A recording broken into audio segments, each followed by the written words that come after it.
The first question that I would ask you is how often are you hitting a shot that starts to the right and curves back in towards your target?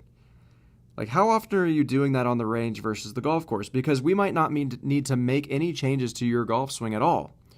Now, if we had to make a change to your swing, okay, what you're going to see here is that you're going to do a pretty good job of working the club basically right up the plane.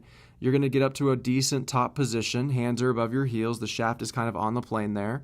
It's not a bad spot to be in. And what you're even going to see is that you're going to shallow the club back down onto the original plane. Okay, so that's really, really good.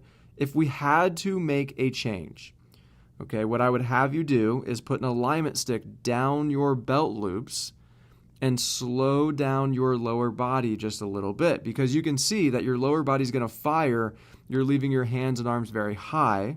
When your thighs are square, ideally, your hands are at the level of your belt. Okay, your thighs are pretty square here. Your hands are at the level of your shoulder. So you're not getting your hands and arms back down in front of your body, which is why sometimes you're going to drop the club underneath of the plane, stand up out of your posture, and throw this trail arm and trail hand through.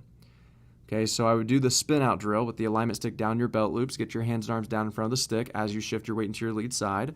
You could also put a shaft like 2 or 3 inches underneath of the shaft plane, and in transition, stay on top of the stick instead of dumping the club way underneath of the stick. Okay, because from here you have to stall and throw this trail arm, trail hand through, which is why you have a super high finish and a lot of club face rotation.